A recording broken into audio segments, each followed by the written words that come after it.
What's up, guys? I'm Luke, and this is One Thief Surplus. And today, I wanted to talk to you about tarps, and also, for that matter, tent flies.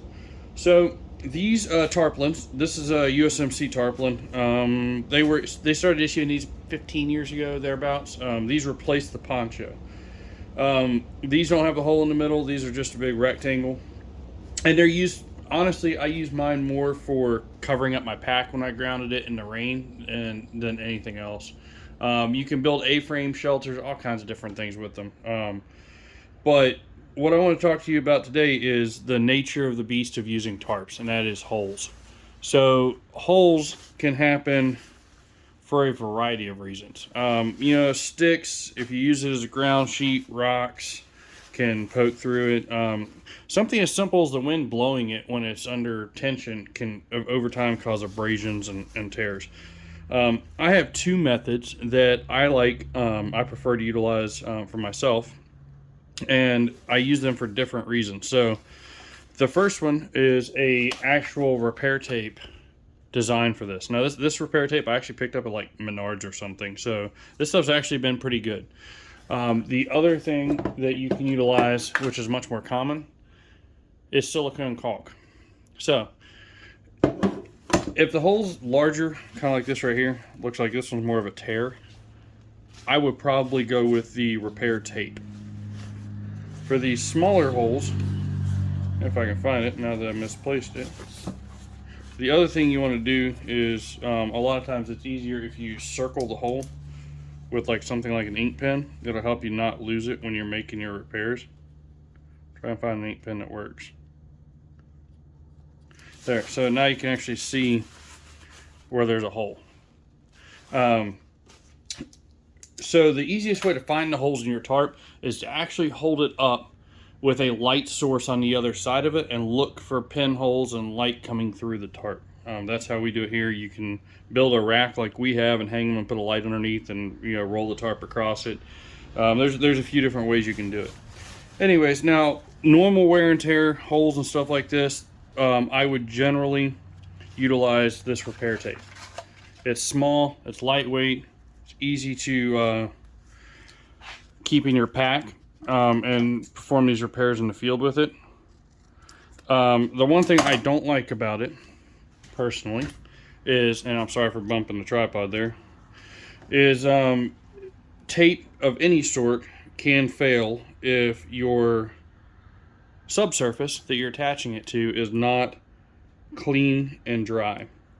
Another thing that can cause failure is fingerprint oil and stuff like that on the tape. So you want to be careful and ensure that the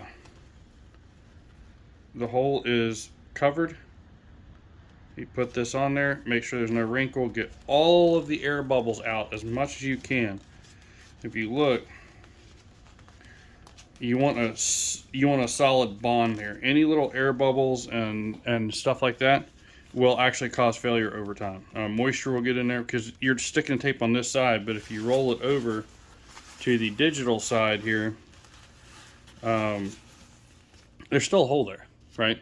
So moisture theoretically could still get in there, what have you. So this could potentially fail again in the future. Typically they don't, but it's a possibility. All right, guys. Now option number two that I personally like, this works really well for abrasions, stuff where it's not, there's still fabric and stuff there. It's not like a through and through hole, but it's not watertight anymore. You could put seam tape on there, but what I prefer to do is just use a dab of silicone caulk. So moisten your finger. I use this, like here's some DAP, just regular exterior silicone caulk. You're going to put it on there and rub it down into there. Make sure that it bonds to it. So the reason I like silicone caulk, especially for this kind of repair, is because of how flexible it is. It's not going to peel off, especially if you rub the edges of the repair down. It goes on white, and then when it dries, it's clear. And it's a very permanent, very watertight repair. So This is my preference. Now, if you have a hole, like I showed you earlier, the fabric is actually missing, you're gonna want to use seam tape with that. And once it's set, it's actually not a bad idea to go to the other side and put a little dab of silicone there as well, just to strengthen the watertight integrity of the repair.